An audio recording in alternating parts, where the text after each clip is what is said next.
26년도에 16년도에 나왔던 것 같아요. 이혜인 수녀님이 스스로 암투병과 그리고 사랑하는 사람들의 죽음을 지켜보면서 느낀 그 감정들을 좀 표현했던 책이죠. 그런가 하면 상실의 아픔을 좀 되돌아보면서 지금 내가 살아가고 있는 이 현재 나는 어떻게 살아갈 것인가, 그러면서 긍정적이고 희망의 눈으로 바라보고자 하는 그러한 아름다운 시선을 녹아서 만든 그러한 책입니다. 그 작가가 서문에다가 이러한 글을 썼거든요. 일상이 보물찾기와 같다라고요. 여러분 좀 어떻습니까? 매일매일 어떻게 다람쥐 쳇바퀴 돌아가듯이 살아가지만 그 안에서 여러분은 보물을 좀 찾고 있습니까?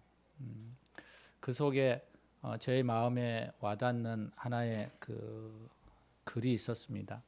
꽃이 지고 나면 잎이 보이듯이라는 그런 잎사귀의 명상입니다. 함께 좀 보고 싶습니다. 꽃이 지고 나면 비로소 잎사귀가 보인다. 잎 가장자리 모양도 잎맥의 모양도 꽃보다 아름다운 시가 되어 살아온다. 둥글게, 길쭉하게, 뾰족하게, 넓적하게 내가 사귄 사람들의 서로 다른 얼굴이 나무 위에 웃고 있다. 마주나기 잎, 어긋나기 잎, 돌려나기 잎, 무리지어 나기 잎. 내가 사랑하는 사람들의 서로 다른 운명이 삶의 나무 위에 무성하다. 이 글을 쭉 읽어가면서 그의 삶이 얼마나 깊이 있게 고백되어지고 그가 관계에 있어서 얼마나 잠잠한 감동을 주는 그러한 내용인가라는 것을 생각해 보았습니다. 인생에서 만나는 다양한 사람들에게 여러분 어떻게 반응하면서 살아가시나요? 우리가 만나는 수많은 환경과 마주치는 상황들에서 여러분은 어떻게 대처하면서 지내시나요? 다양한 사람들이 사는 인생이기에 여러 삶의 방식들이 다르다라는 것을 우리는 너무나 잘 압니다.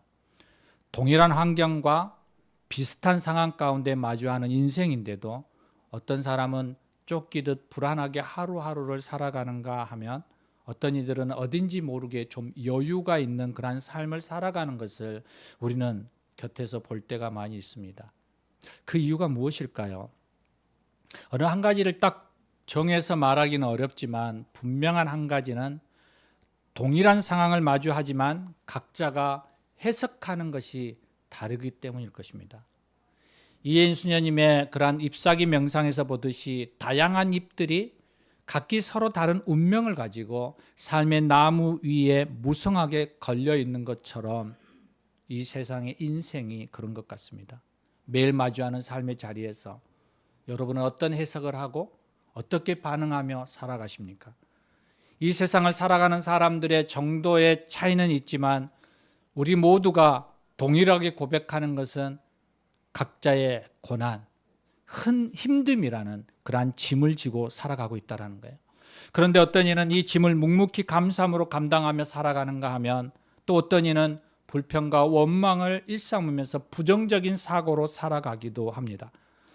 생각해 보십시오. 이 세상에 가난을 좋아하는 사람이 있을까요? 여러분 어떻습니까? 어떤 분은 청빈을 추구하면서 살아가는 사람들도 있습니다. 하지만 대부분의 사람들은 가난을 싫어합니다. 가능하면 부유하게 살아가고 싶습니다. 여러분 믿음의 사람들도 외에는 아닐 것입니다. 그러나 믿음의 사람으로서 좀 더 다른 점이 있다면 가난은 싫지만 혹시 가난해지더라도 결코 그 가난을 두려워하지 않는 삶을 살아간다는 것입니다. 여러분 어떻습니까? 가난이 두렵습니까? 목사님 생각해 보십시오. 굶고 피비린내 나는 그러한 삶을 살아가다 보면 가난이 지겹기도 하고 두렵기도 하고 다시는 내 인생에서 그러한 고난을 경험하고 싶지 않습니다라고 말하시는 분들도 있을 것입니다. 그런데 여러분 그런 분들이 정말 가난 앞에 섰을 때 어떻게 이겨내는지를 우리는 볼 수 있습니다. 그분들이 담대하게 그 가난을 극복해 나아갑니다. 고난도 동일합니다. 믿음의 사람들이 고난을 어떻게 바라보느냐에 따라서 달라지는 것이죠. 고난 없이 평안히 살면 너무나도 좋은 일이죠. 그러나 고난당함이 내게 유익이라고 말하고 있는 그 참 의미를 안다면 우리는 그 고난 때문에 두려워하거나 비굴하게 불의와 손잡지 않는 그러한 삶을 살아갈 수 있습니다. 우리 안에 사단이 끊임없이 고난이라는 것을 우리에게 씌워서 하나님의 뜻에 순종하지 못하도록 우리에게 두려움을 주고자 합니다. 그럼에도 믿음의 사람들은 고난에 굴복하지 않고 담대히 맞서서 싸우며 이겨나가는 힘을 가져야 합니다. 왜냐하면 고난이 주는 우리에게 그 유익함이 있기 때문이에요. 바로 그 좋은 선물이 우리에게 있거든요. 고난을 통해서 하나님은 우리에게 우리의 정체성이 무엇인지, 우리에게 선택을 할 때 무엇을 선택하게 할 것인지, 고난을 통해서 내가 누구인지를 배우게 하기 때문에 그렇습니다. 동일하게 우리가 적용해 볼 수 있는 것은, 여러분 가난하지 않으면 좋겠지만 그러나 가난한다 할지라도 우리는 거기에 굴복하지 않을 수 있습니다. 고난이 우리에게 없어서 편안한 삶을 살아가면 좋겠지만 혹시 고난이 오더라도 우리는 그 고난을 딛고 이겨낼 수 있는 힘이 있다라는 것입니다. 여러분 그러한 삶을 살아가기를 축원합니다. 그렇다면 이 믿음의 사람들은 모든 상황 속에서 하나님의 마음으로 해석하고 감사함으로 반응하는 삶을 살아가는 것, 이것이 신앙의 지혜임을 깨닫게 됩니다. 오늘 본문은 우리에게 이러한 상황 속에서 선택과 결과에 대해서 분명하게 말씀해 주고 있습니다. 본문 9절과 12절에 보면 빛이 세상에 와서 각 사람에게 비추었다라고 했습니다. 그런데 태초부터 계시니 창조자이자 구원자의 역사 속에 오신 그분이 우리의 삶의 현장 가운데 이 역사 가운데 오신 그분을 향하여서 그 당시 사람들의 반응은 어떠했는지를 말하고 있습니다. 사도 요한은 그때 사람들의 두 가지 반응, 그것을 이야기하는데 첫 번째 반응은 영접하지 아니함이라고 11절에 얘기하고 있습니다. 그가 자기 땅에 오매 자기 백성이 영접하지 아니하였으니. 여러분 얼마나 기가 막힌 아이러니입니까? 모순인 거죠, 모순. 내 집에 주인이 왔어요. 그런데 내 집 식구들이 주인을, 나를 인정하지 않는다라는 거예요.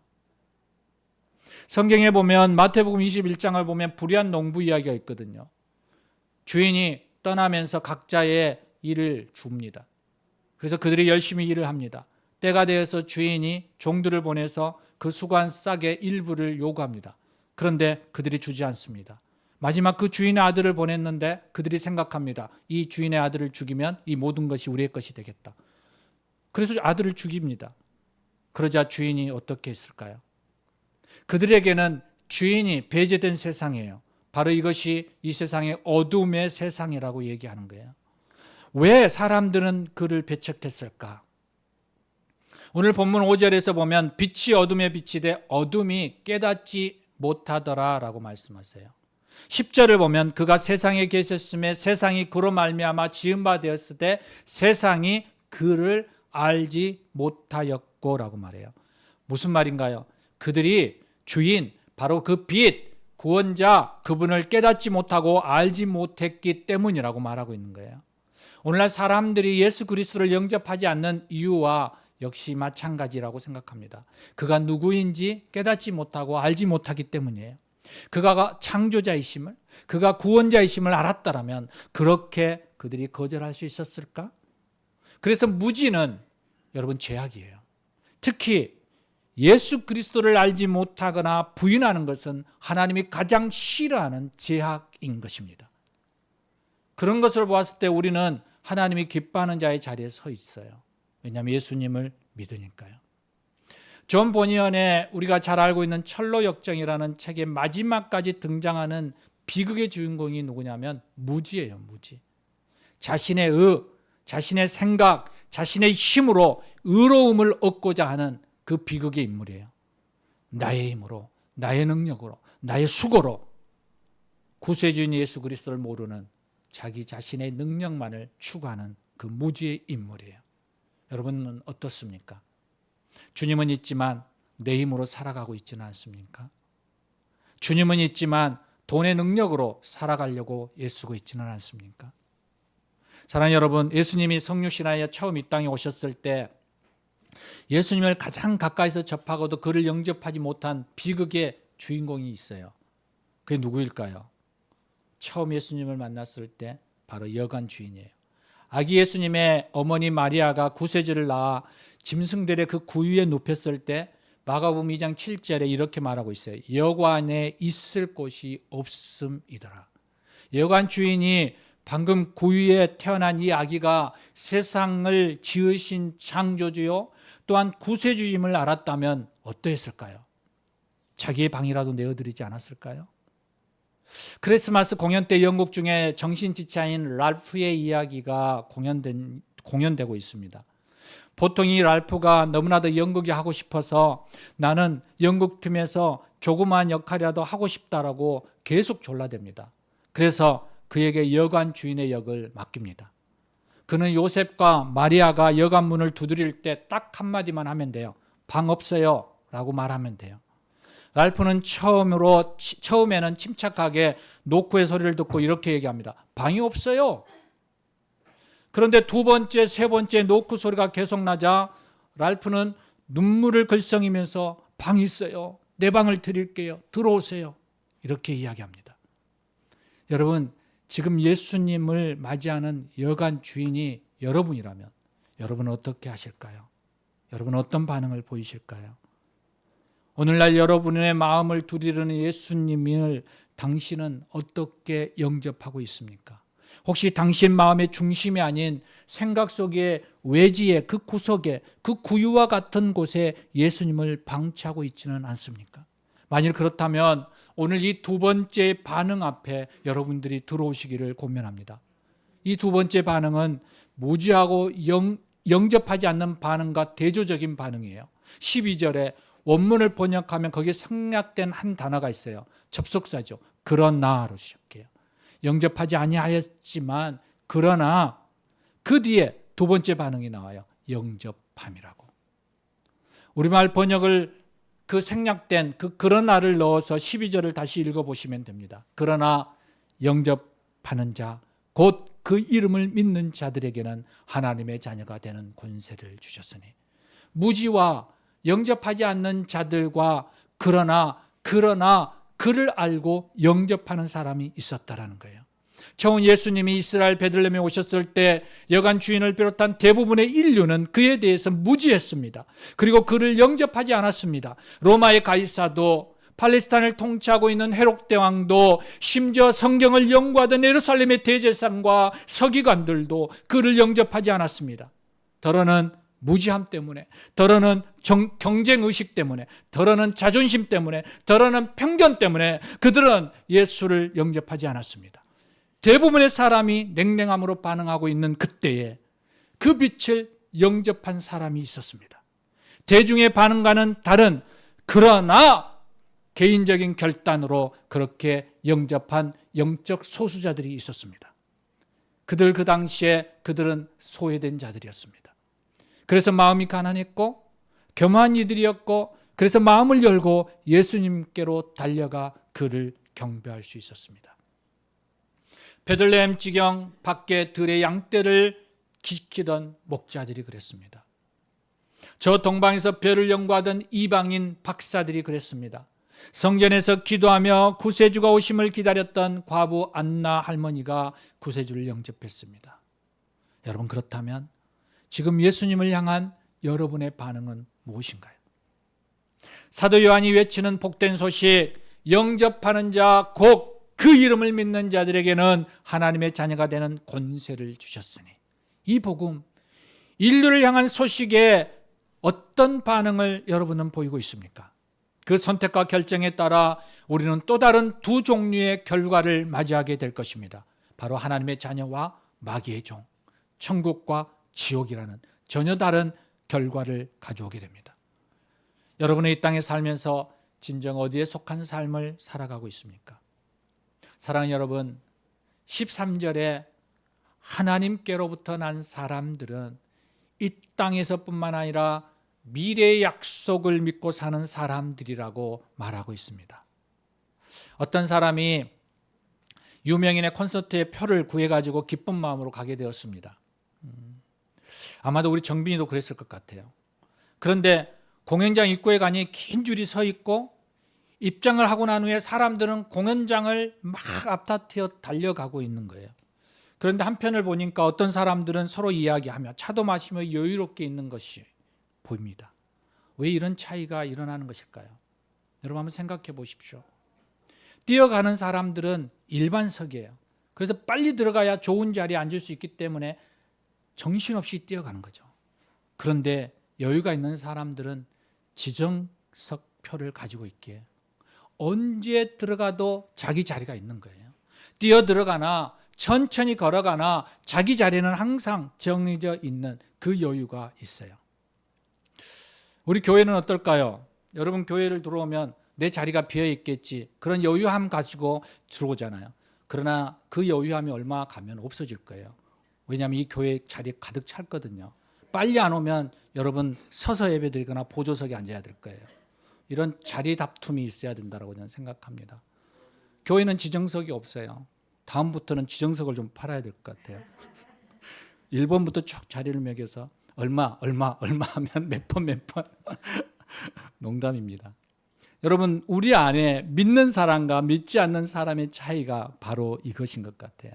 예수 믿는 사람들은 세상을 살아가는데 여유가 좀 있어야 합니다.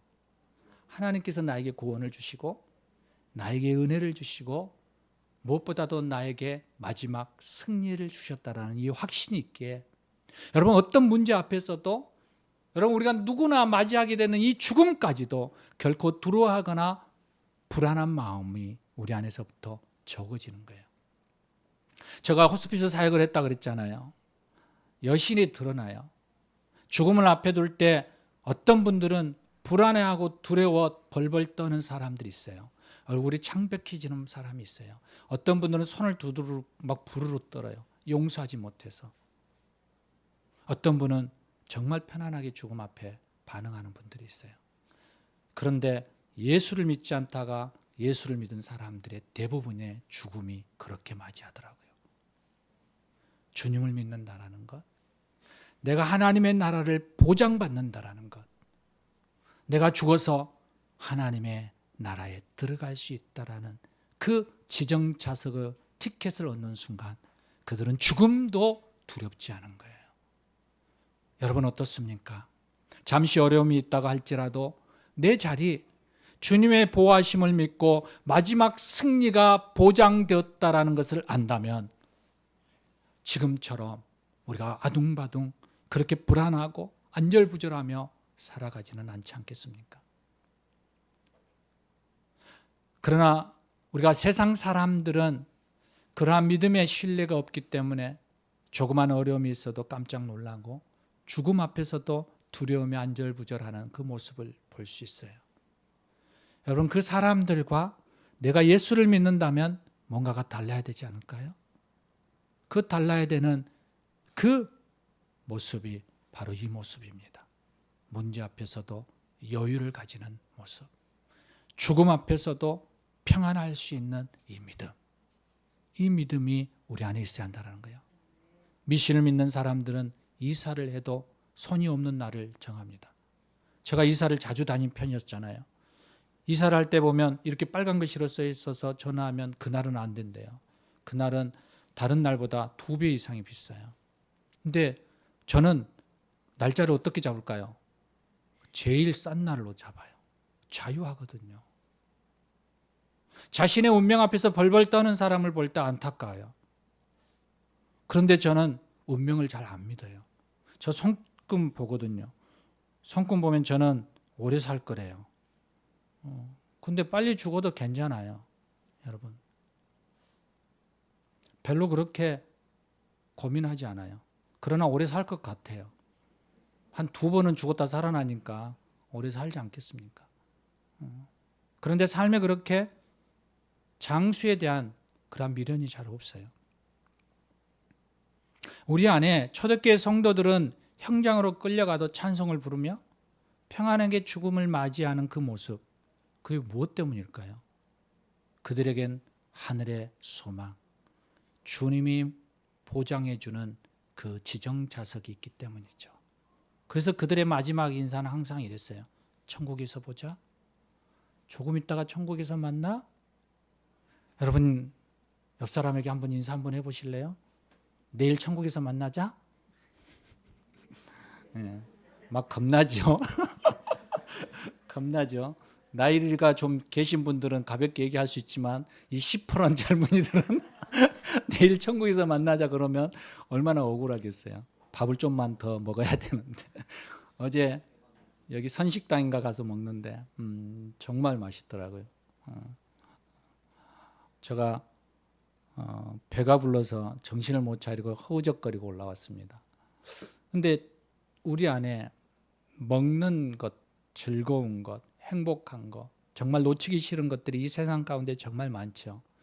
그런데 주님이 오시라고 하면 그것을 다 내려놓고 가야 하잖아요. 근데 그게 아까워서 안절부절하는 사람들이 얼마나 많아요. 근데 저는 훌훌 털고 갈 수 있어요. 제 마음에 걸리는 건 제 가족들인데 제 가족들도 그냥 하나님이 지켜주실 것에 대한 믿음이 있기에 우리는 인사하고 기쁜 마음으로 떠날 수 있어요. 이게 하늘의 소망을 가진 사람들의 모습이에요. 이 믿음 위에 설 때 우리는 십자가를 증거할 수 있는 거예요. 여러분, 이 믿음 안에 우리가 나아갈 때 예수 그리스도를 우리가 외칠 수 있는 거예요.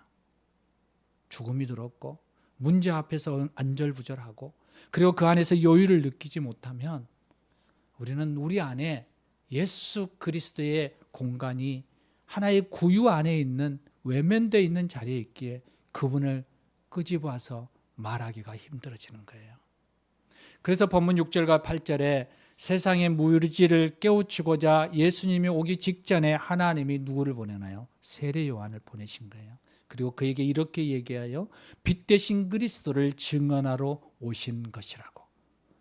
빛을 증언하러 온 사명자라고 고백하게 해요.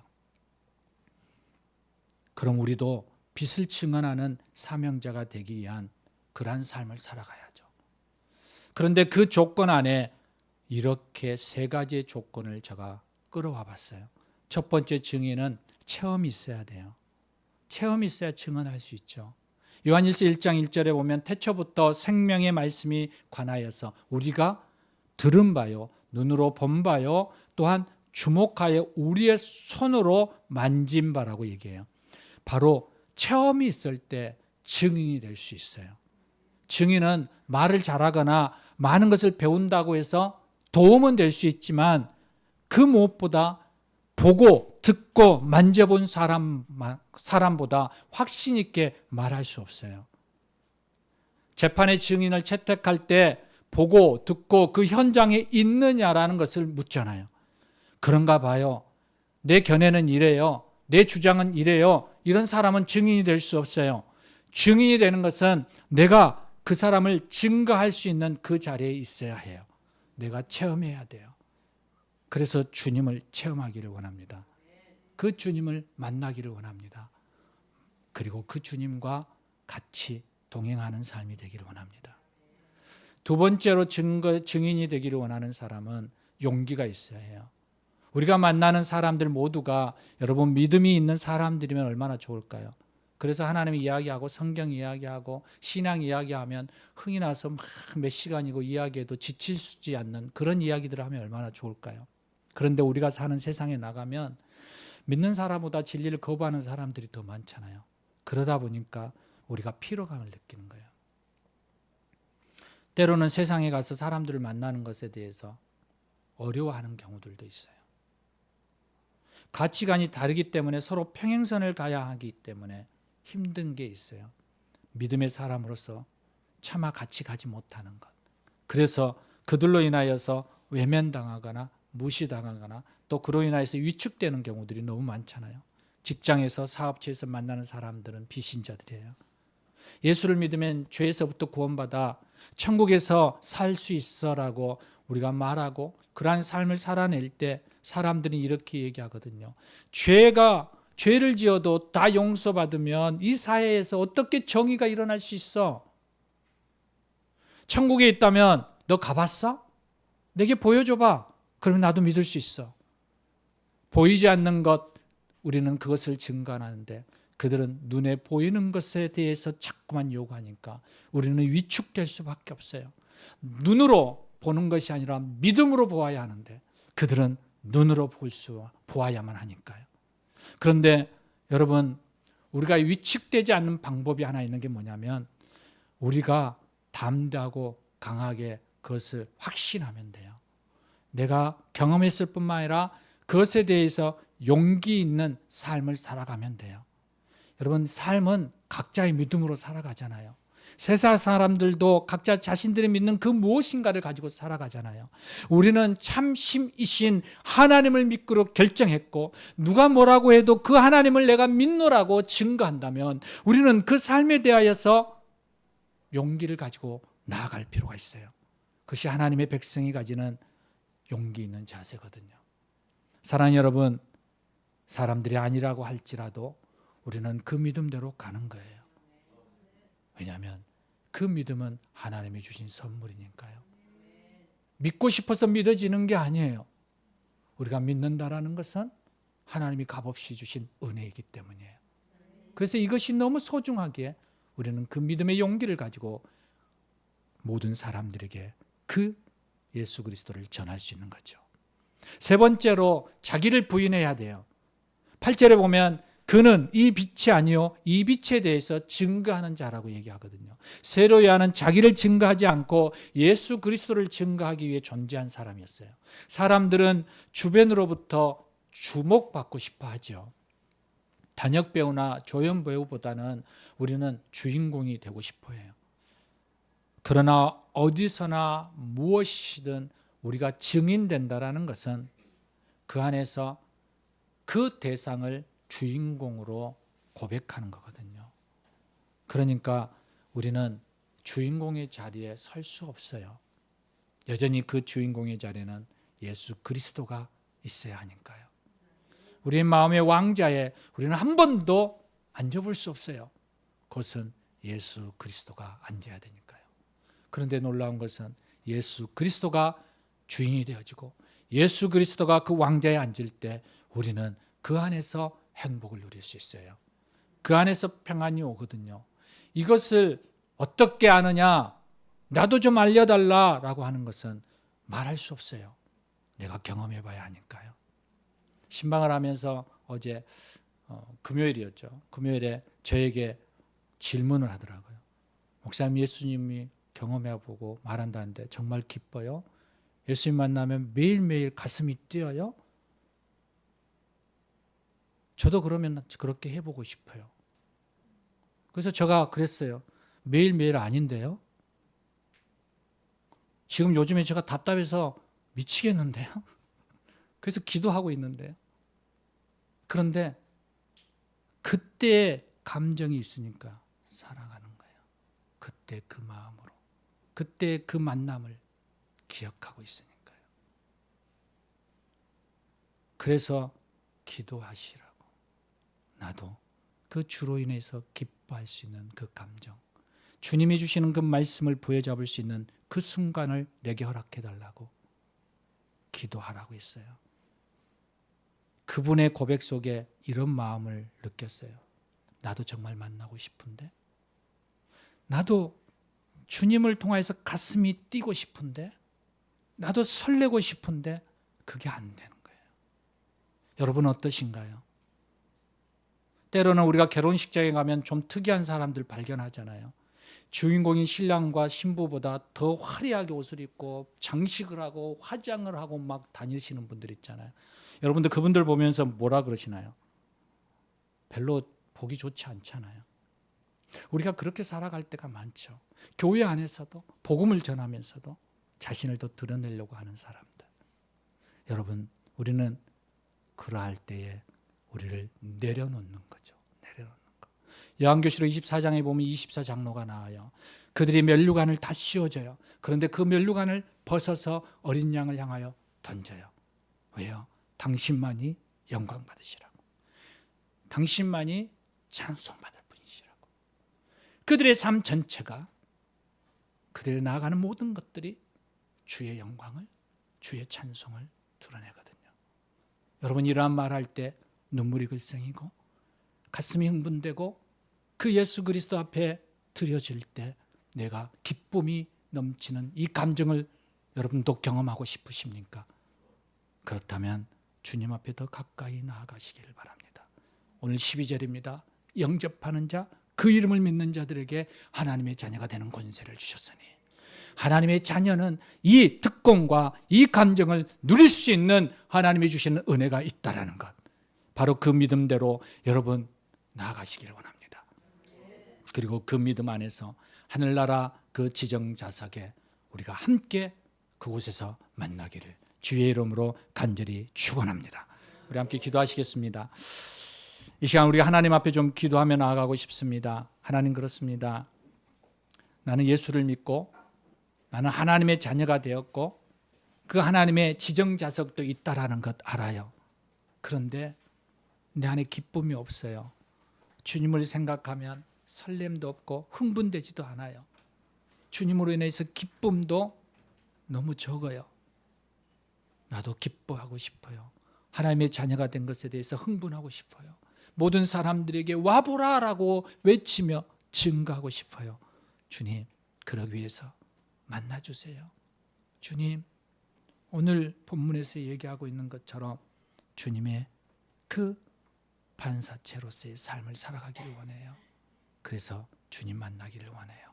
주님이 나의 왕으로, 나의 구세주로 내 안에 온전히 영접하기를 원합니다. 오늘 이 마음을 가지고 오늘 말씀을 생각하시면서 함께 기도하시겠습니다. 주님, 그렇습니다. 주님이 내 안에 오시고 주님이 나를 만나시고 주님이 나를 이끄시고 그 주님이 나와 함께 하셔서 주로 인해서 응벌하고 주로 인해서 감정하고 주님으로 인해서 기뻐하고 주님으로 인해서 눈물 짓고 주님으로 인해서 아버지 안에 흥분될 수 있는 그런 삶을 아버지 안에 영위하며 나아갈 수 있도록 도와주시옵소서. 그 주님이 내 안에 오시고 그 주님으로 인하여서 내가 기뻐하고 그 주님으로 인하여서 내가 행복해 할 수 있는 은혜를 부어 주시옵소서. 주님 감사합니다. 주님 도와주시옵소서. 우리 주 예수 그리스도 일 안에 나아가기를 원합니다. 하나님, 주님이 내 안에 있음을 믿습니다. 그리고 그 주로 인하여서 내가 하나님의 자녀 되었음을 고백합니다. 그 믿음 안에 이제 우리가 섰사오니 이제 우리 안에 주님의 자녀로서의 누리는 그 특권, 기쁨과 감사함과 그리고 행복함을 가지고 증인의 자리에 나아갈 수 있도록 도와주시옵소서. 우리 주 예수 그리스도 이름으로 기도합니다. 아멘, 아멘.